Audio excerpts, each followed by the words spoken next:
راہ حق کے مسافر۔ بادشاہ ایک جھونپڑے میں چھپا ہوا تھا۔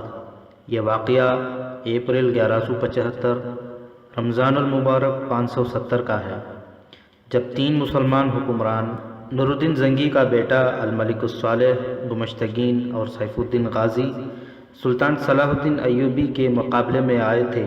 ان کی پشت پناہی صلیبی کر رہے تھے۔ صلیبیوں نے انہیں گھوڑے، اونٹ، آتش گیر سیاہ کے مٹکے اور دیگر اسلحہ دیا تھا۔ صلیبیوں نے ضروری نہیں سمجھا تھا کہ وہ سلطان ایوبی کو میدان جنگ میں ہی شکست دیں۔ اصل مقصد شکست دینا اور سرزمین عرب پر قبضہ کر کے اسلام کو ختم کرنا تھا۔ فلسطین صلیبیوں کے قبضے میں تھا۔ انہوں نے مسلمانوں کی 2-3 کمزوریاں بھانپ لی تھیں۔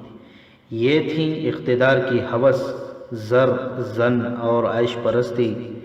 صلیبی یورپ سے یہ توقع لے کر آئے تھے کہ وہ اپنے برتر اسلحہ، فوجوں کی افراد اور بحری جنگی قوت سے مسلمانوں کو تھوڑے سے عرصے میں ختم کر کے قبلہ اول اور خانہ کعبہ پر قابض ہو جائیں گے اور اسلام کا خاتمہ کر دیا جائے گا۔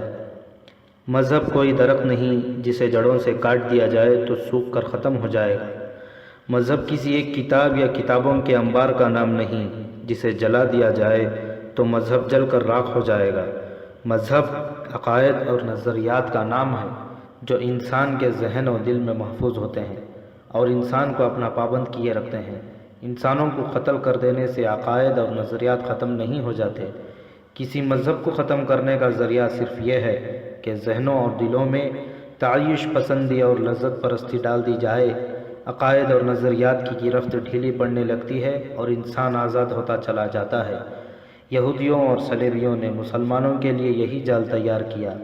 سرزمین عرب اور مصر میں لا کر بچھایا تو مسلمان امرا اس میں آنے لگے۔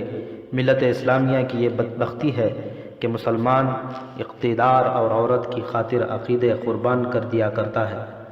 نور الدین زنگی اور صلاح الدین ایوبی کے دور میں یہ میٹھا زہر مسلمان حکمرانوں اور امراء کی رگوں میں اتر چکا تھا اور صلیبی فلسطین پر قابض ہو چکے تھے۔ متعدد مسلمان ریاستیں ایسی تھیں جن پر صلیبیوں کا قبضہ تو نہیں تھا، لیکن ریاستوں کے امراء کے دلوں پر انہی کا قبضہ تھا۔ صلیبی اور یہودی مسلمانوں کی کردار کشی میں اس حد تک کامیاب ہو چکے تھے کہ کسی بھی مسلمان سالار کے متعلق یقین سے نہیں کہا جا سکتا تھا کہ وہ سلطنت اسلامیہ کا وفادار ہے۔ زنگی اور ایوبی کے لیے یہ غدار بہت بڑا مسئلہ بن گئے تھے۔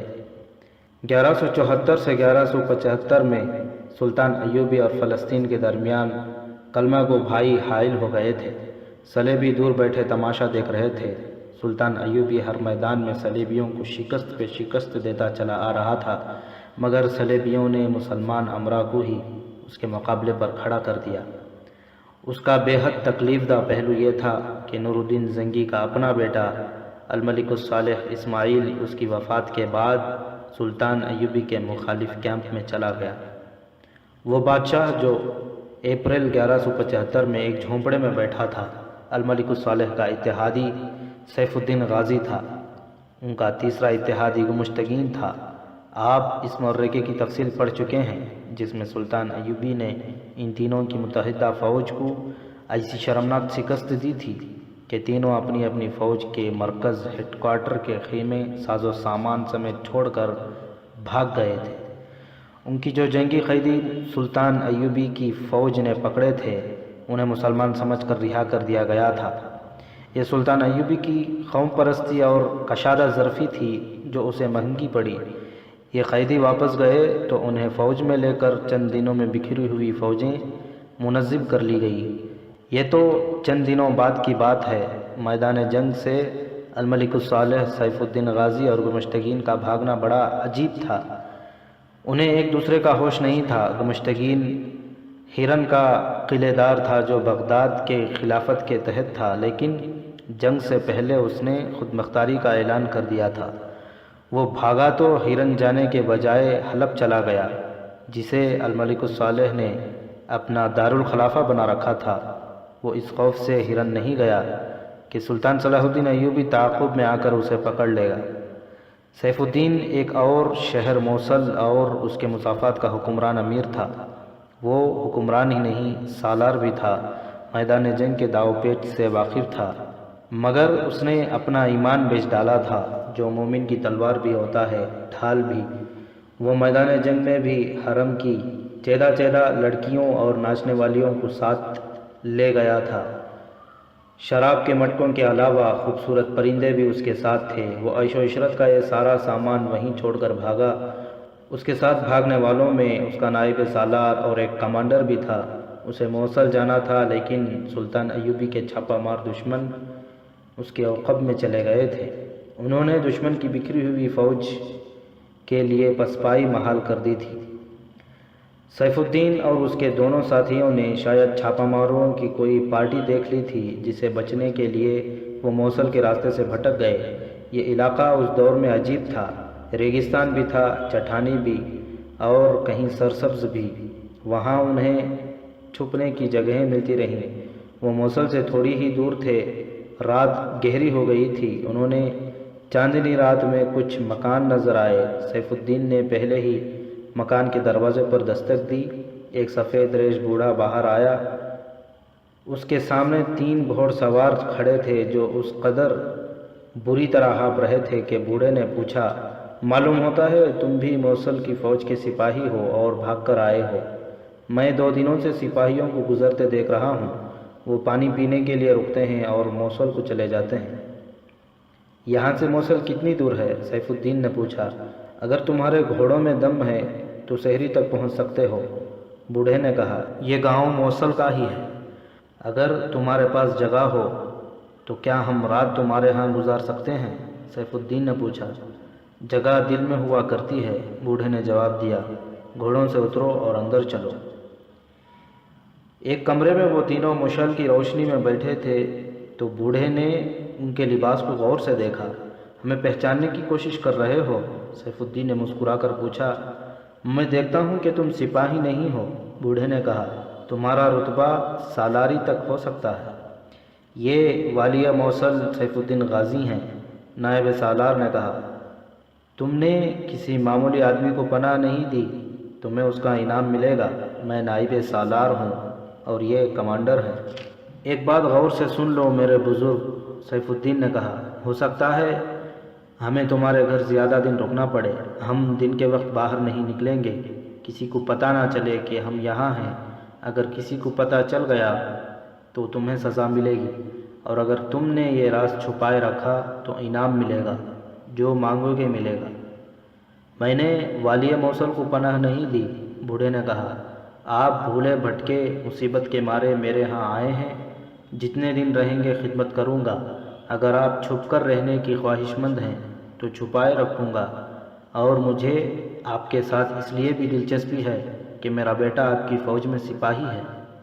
ہم اسے ترقی دیں گے، نائب سالار نے کہا۔ اگر آپ اسے فوج سے سبکدوش کر دیں تو میرے لیے یہ بہت بڑا انعام ہے، بوڑھے نے کہا۔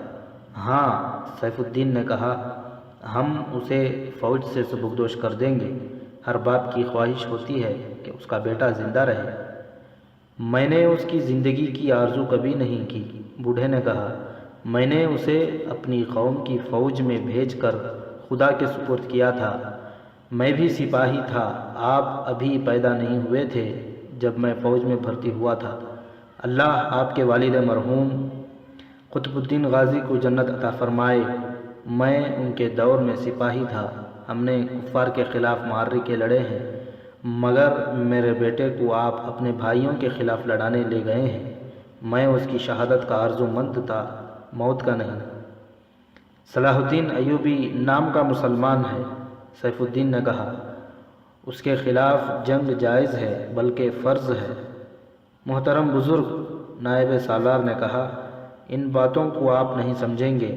ہم بہتر جانتے ہیں کہ کون مسلمان اور کون کافر ہے۔ میرے بیٹوں، بوڑھے نے کہا، عبرت حاصل کرو۔ میری عمر 75 سال ہو گئی ہے۔ میرا باپ 90 برس کی عمر میں مرا تھا، اور اس کا باپ 50 برس کی عمر میں میدان جنگ میں شہید ہوا تھا۔ دادا نے اپنے وقتوں کے قصے کہانیاں میرے باپ کو سنائے تھے۔ میرے باپ نے وہ میرے سینے میں ڈال دیے تھے۔ اس طرح میں دعویٰ کر سکتا ہوں کہ جو میں جانتا ہوں وہ تم نہیں جانتے۔ بادشاہی کی ہوس نے جسے بھی بھائی سے لڑایا وہ ایک نہ ایک دن بھاگ کر کسی غریب کے جھونپڑے میں جا چھپا۔ جو تم سے پہلے گزر گئے ہیں ان کا بھی یہی انجام ہوا تھا۔ تمہاری 3 فوجوں کو صلاح الدین ایوبی کی ایک فوج نے پسپا کر دیا ہے، اور جس حالت میں پسپا کیا ہے وہ 2 دنوں سے دیکھ رہا ہوں۔ تمہارے ساتھ 10 فوجیں ہوتی تو بھی یہ بھی اسی طرح بھاگتی۔ جو حق پر ہوتے ہیں وہ فتح حاصل کرتے ہیں، اور جب انہیں شکست ہوتی ہے تو وہ بھاگتے نہیں۔ ان کی لاشیں میدان جنگ سے اٹھائی جاتی ہیں، وہ چھپتے نہیں۔ تم صلاح الدین ایوبی کے حامی معلوم ہوتے ہو؟ سیف الدین نے ایسے لہجے میں کہا کہ جس میں غصے کی جھلک تھی۔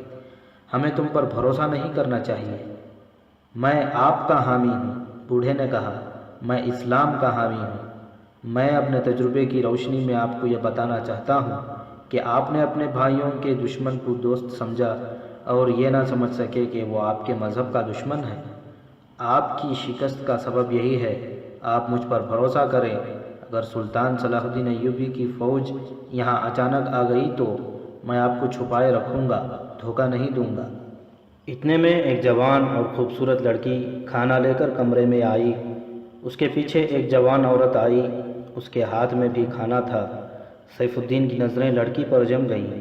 وہ کھانا رکھ کر چلی گئیں تو سیف الدین نے بوڑھے سے پوچھا کہ یہ کون ہے؟ چھوٹی میری بیٹی ہے، بوڑھے نے جواب دیا، اور بڑی میری بہو، میرے اس بیٹے کی بیوی جو آپ کی فوج میں ہے۔ مجھے یوں محسوس ہوتا ہے جیسے میری بہو بیوہ ہو گئی ہو۔ اگر تمہارا بیٹا مارا گیا ہے تو میں تمہیں بے انداز رقم دوں گا، سیف الدین نے کہا، اور اپنی بیٹی کے متعلق تمہیں کوئی فکر نہیں کرنی چاہیے۔ یہ کسی جھونپڑے میں کسی سپاہی کی دلہن بن کر نہیں جائے گی۔ ہم نے اسے اپنی زوجیت کے لیے پسند کر لیا ہے۔ میں نے نہ اپنا بیٹا بیچا ہے نہ بیٹی کو بیچوں گا، بوڑھے نے کہا۔ جھونپڑے میں پل کر جوان ہونے والی بیٹی کسی سپاہی کے جھونپڑے میں ہی اچھی لگتی ہے۔ میں آپ سے ایک بار پھر درخواست کرتا ہوں کہ مجھے لالچ نہ دیں۔ آپ میرے مہمان ہیں، میزبانی کا ہر فرض ادا کروں گا۔ تم سو جاؤ، سیف الدین نے بوڑھے سے کہا۔ ہمیں تم پر بھروسہ ہے اور خوشی ہے کہ ہماری ریاست میں تم جیسے صاف گو اور بااصول بزرگ موجود ہیں۔ بوڑھا چلا گیا تو سیف الدین نے اپنے ساتھیوں سے کہا، اس قسم کے انسان دھوکہ نہیں دیا کرتے۔ تم نے اس کی بیٹی کو غور سے دیکھا تھا؟ اچھا موتی ہے، نائب سالار نے کہا۔ حالات ذرا بہتر ہو لیں، یہ موتی اپنی جھولی میں ہوگا، سیف الدین نے مسکرا کر کہا۔ پھر چونک کر اپنے نائب سالار سے کہنے لگا، تم موصل کی خبر لو، فوج کو یکجا کرو، صلاح الدین ایوبی کی سرگرمیاں بھانپو اور مجھے بہت جلدی بتاؤ کہ میں موصل آ جاؤں یا کچھ دیر رکا رہوں۔ اور تم، اس نے کمانڈر سے کہا، حلب والوں کو بتا دو کہ میں کہاں ہوں، خود جاؤ یا کسی کو بھیجو۔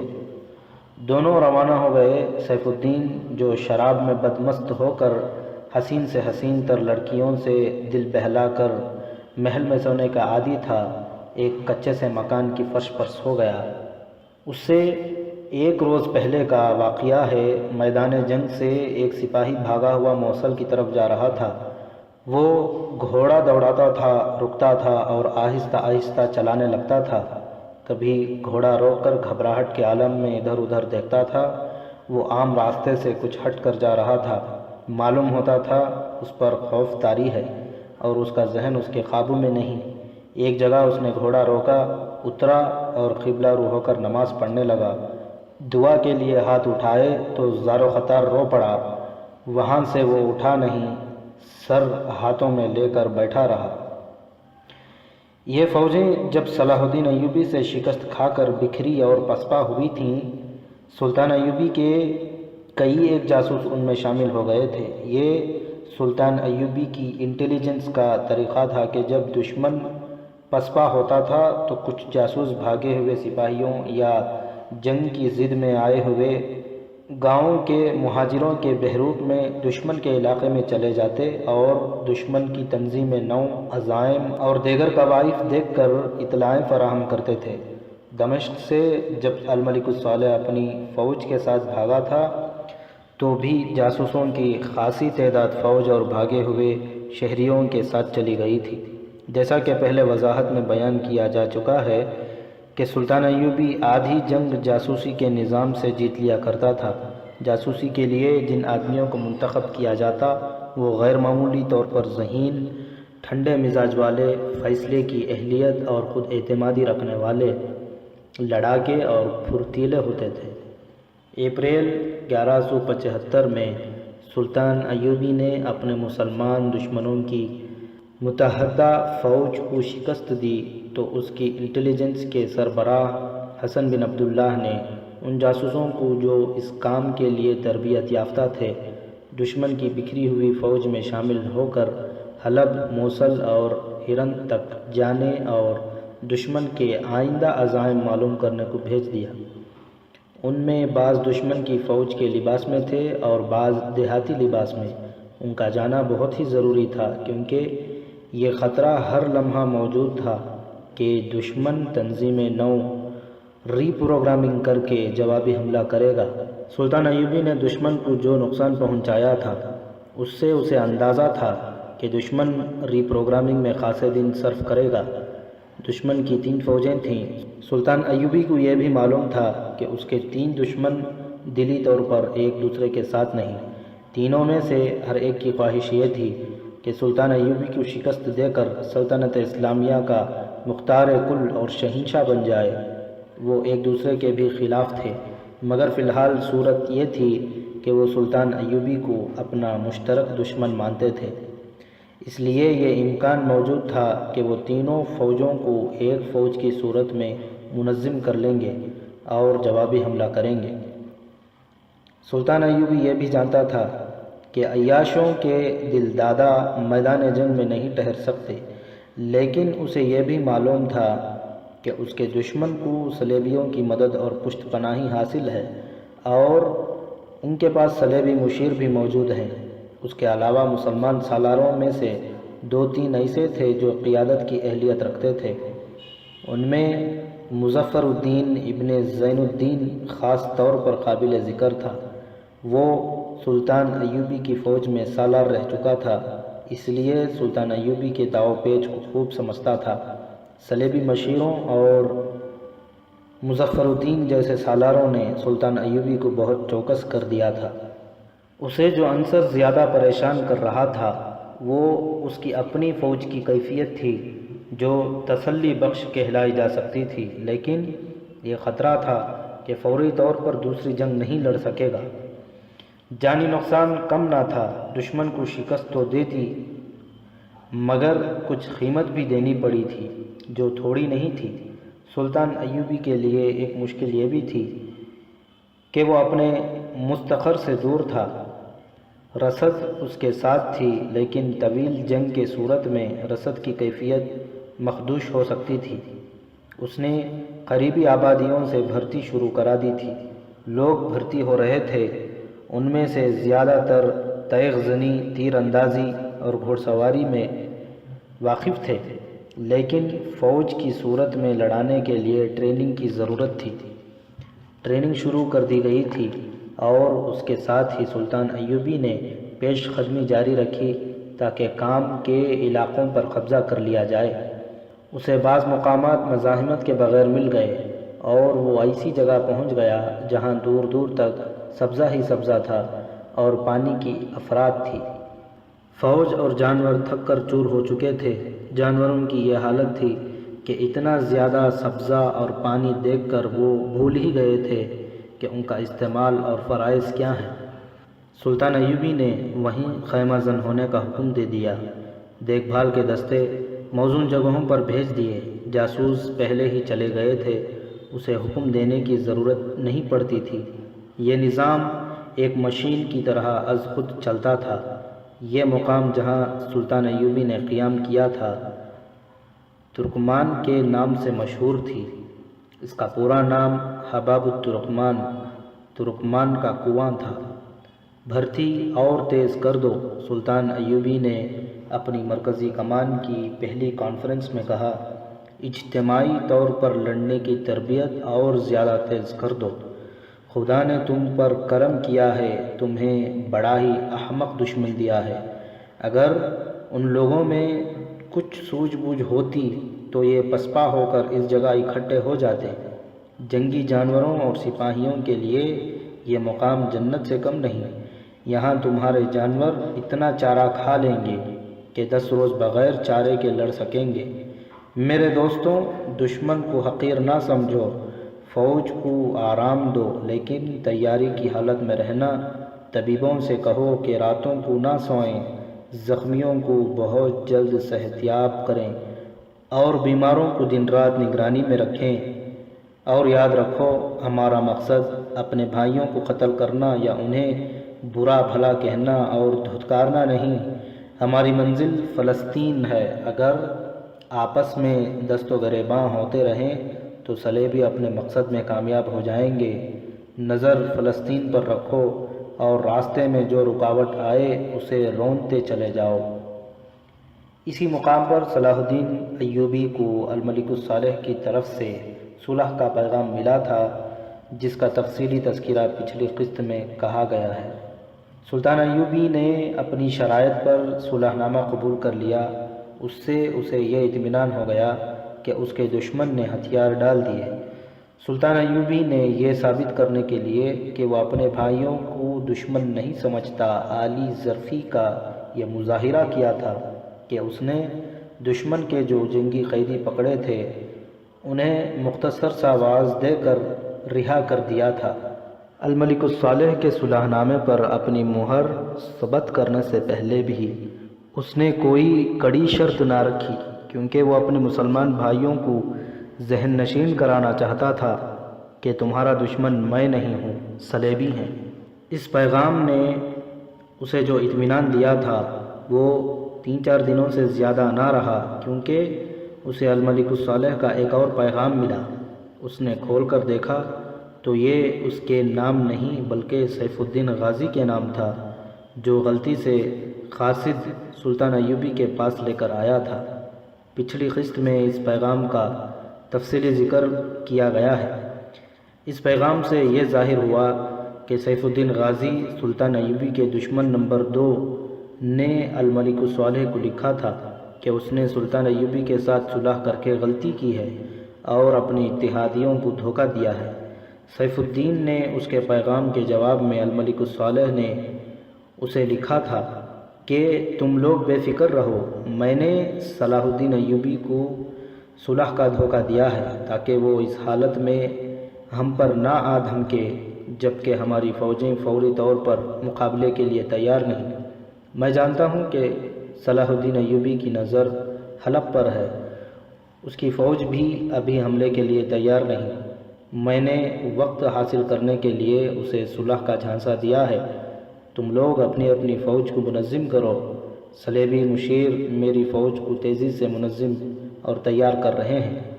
تم مجھ سے اتفاق کرو گے کہ ہم ابھی لڑنے کے قابل نہیں۔ اس سے پہلے بتایا جا چکا ہے کہ الملک الصالح نور الدین زنگی کا بیٹا تھا، جس کی عمر صرف 13 سال تھی۔ نور الدین زنگی فوت ہو گیا تو انتظامیہ اور فوج کی مفاد پرست حکام نے الملک الصالح کو نور الدین زنگی کا جانشین بنا کر اسے سلطان کا خطاب دے دیا، پھر اسے اپنے ہاتھوں میں کٹ پتلی بنا لیا۔ سلطنت اسلامیہ بکھرنے لگی۔ سلطان ایوبی مصر سے دمشق گیا۔ الملک الصالح اور اس کے حواری دمشق کی فوج کے کچھ حصے اس کے ساتھ بھاگ کر حلب چلے گئے اور اس شہر کو دارالسلطنت بنا لیا۔ ملک الصالح کو حواری استعمال کر رہے تھے۔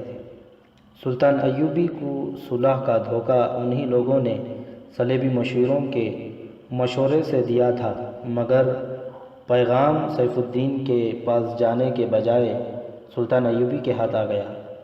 یہ اس دور کی تاریخ کا ایک مشہور واقعہ ہے۔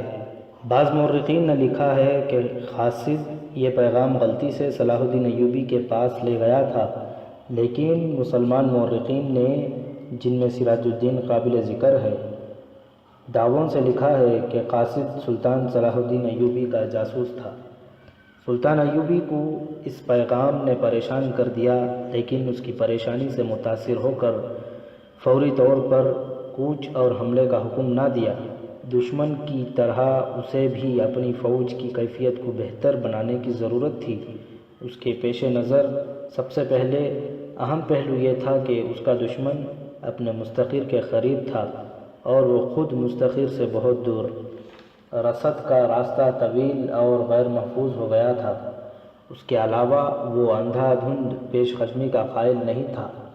جاسوسوں کی مستند رپورٹوں کے بغیر وہ آگے نہیں بڑھتا تھا، اس کے بجائے وہ دشمن کو آگے آنے کی مہلت دیتا تھا۔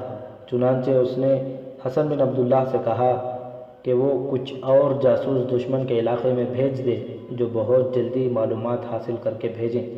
اس کے علاوہ اس نے کچھ اور ضروری انتظامات کیے۔ اس نے اپنی مرکزی کمان سے کہا کہ وہ حملہ نہیں کرے گا بلکہ دشمن کو حملے کی مہلت دے گا تاکہ وہ اپنے اڈے سے دور نکل آئیں۔ ان ہدایات کے بعد وہ دور دور کی زمین کا جائزہ لینے لگا جہاں اس نے دشمن کو لڑانا تھا۔ ذکر اس سپاہی کا ہو رہا تھا جو میدان جنگ سے بھاگ کر موصل کی سمت جا رہا تھا۔ وہ موصل یعنی سیف الدین غازی کی فوج کا سپاہی تھا۔ اس فوج کا بہت سارا حصہ تو اجتماعی طور پر پسپا ہوا تھا۔ جو سپاہی چھوٹی چھوٹی ٹولیوں میں تھے وہ بکھر کر اکیلے اکیلے بھاگے تھے۔ یہ سپاہی اکیلے بھاگنے والوں میں سے تھے۔ وہ پریشانی کے عالم میں تھا۔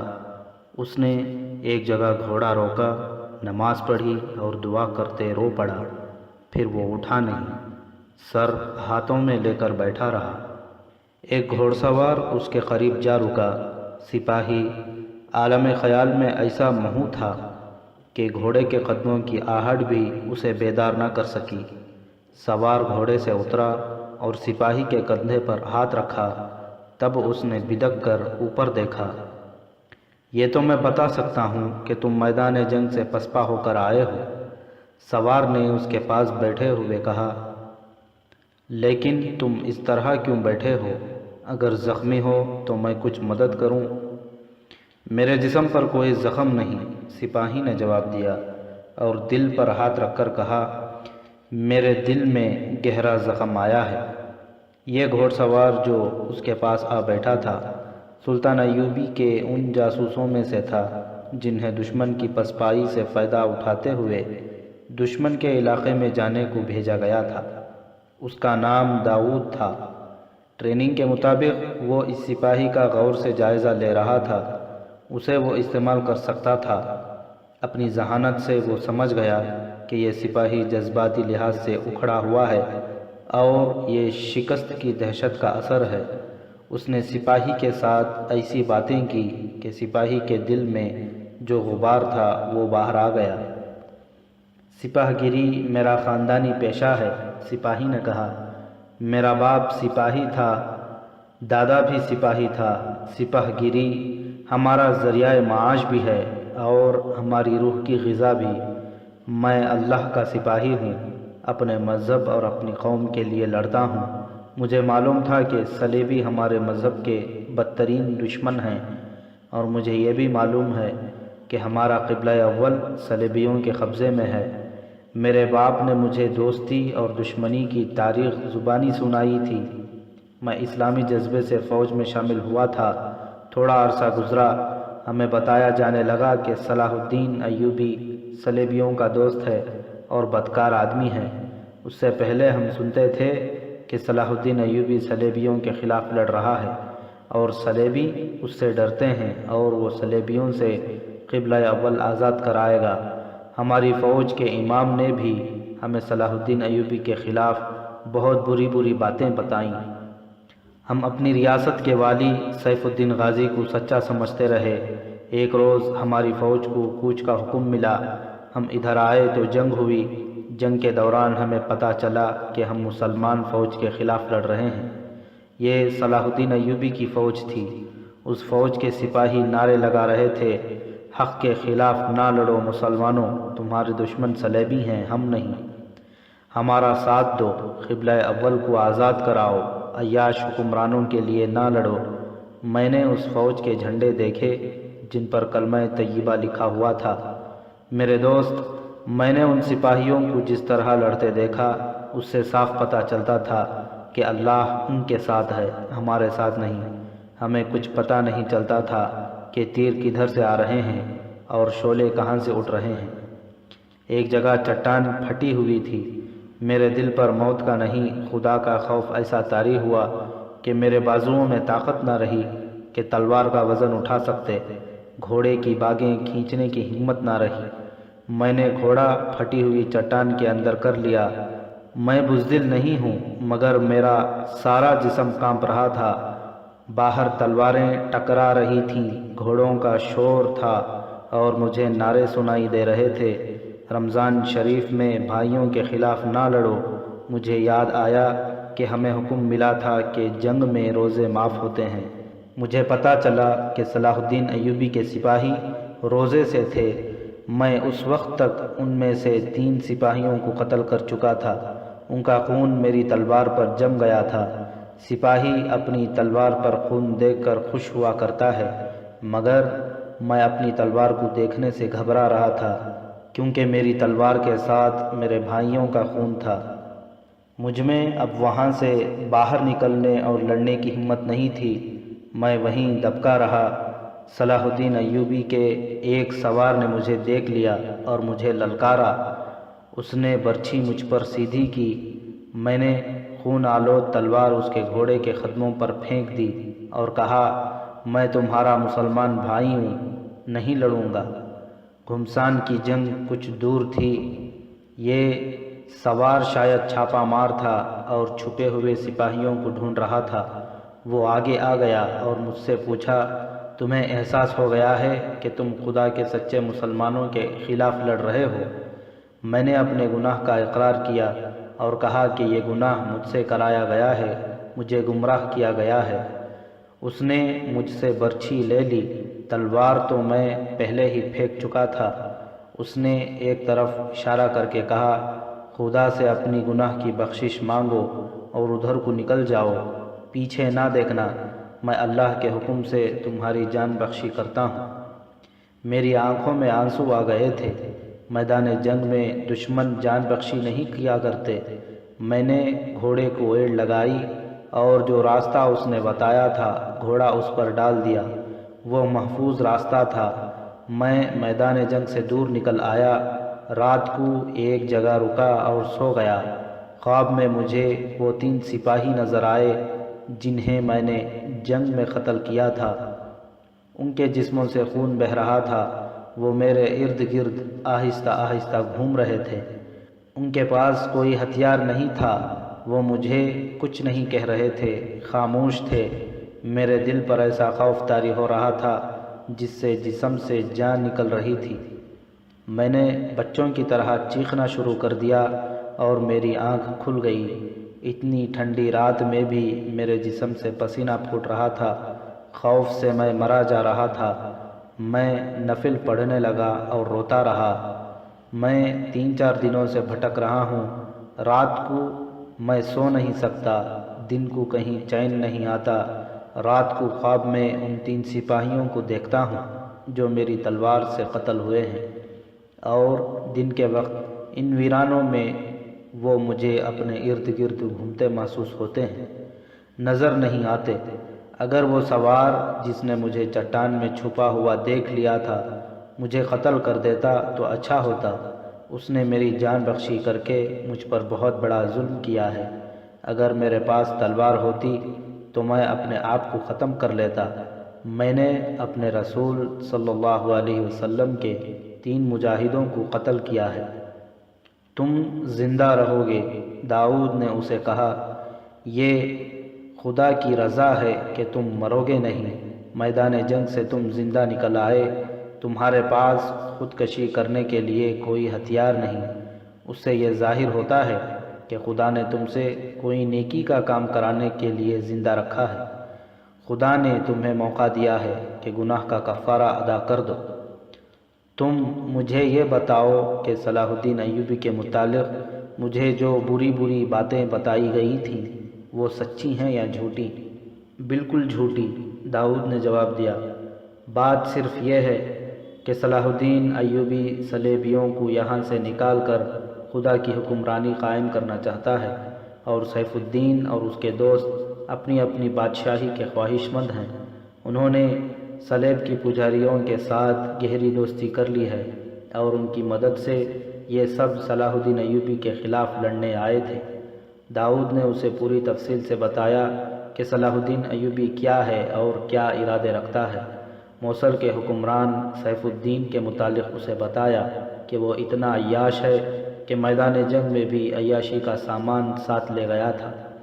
مجھے یہ بتاؤ کہ میں صلاح الدین ایوبی کے ان 3 سپاہیوں کے خون کا خراج کس طرح ادا کر سکتا ہوں؟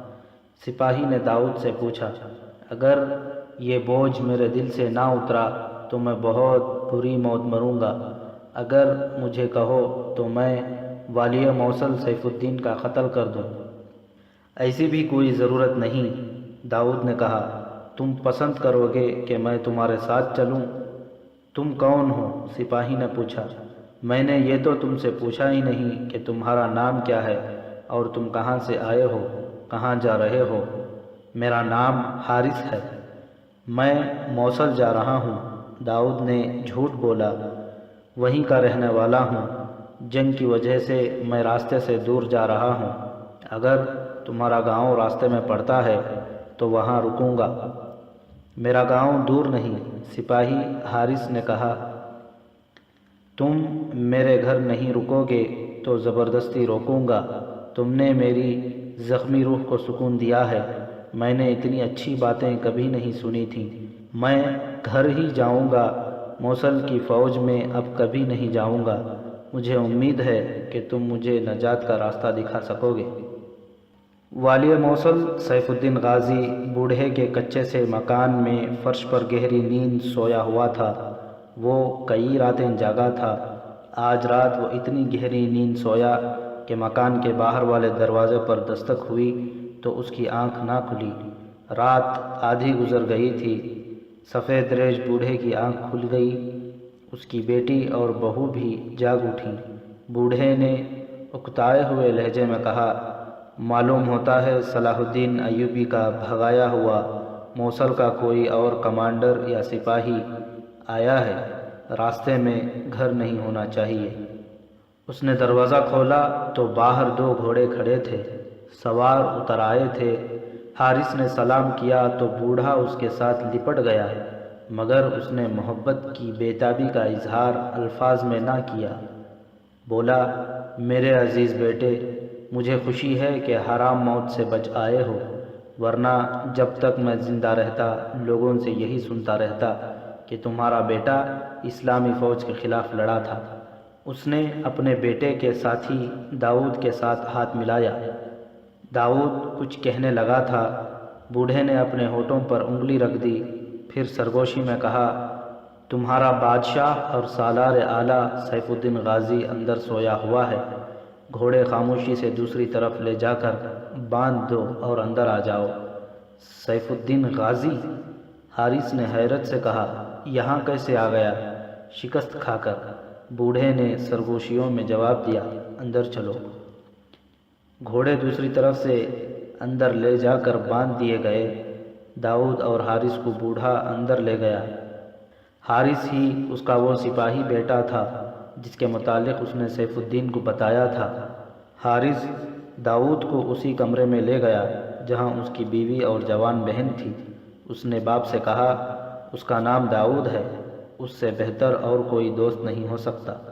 کیا تم بھی بھاگ کر آئے ہو؟ بوڑھے نے داؤد سے پوچھا۔ میں فوجی نہیں ہوں، داؤد نے جواب دیا، موصل جا رہا ہوں، جنگ نے مجھے راستے سے ہٹا دیا تھا۔ حارث مل گیا تو اس کے ساتھ چل پڑا۔ مجھے یہ بتاؤ کہ والی موصل ہمارے گھر میں کیسے آیا ہے؟ حارث نے اپنے باپ سے پوچھا۔ سفید ریش باپ نے اسے بتایا کہ وہ کس طرح آیا ہے۔ آج ہی رات آیا ہے، اس نے کہا۔ اس کے ساتھ ایک نائب سالار اور کمانڈر تھا۔ ان دونوں کو اس نے کہیں بھیج دیا ہے۔ میرے کانوں میں اس کے یہ الفاظ پڑے تھے کہ فوج کو یکجا کرو اور مجھے بتاؤ کہ وہ موصل آ جاؤں یا ابھی چھپا رہوں۔ میں اس وقت دروازے کے قریب تھا۔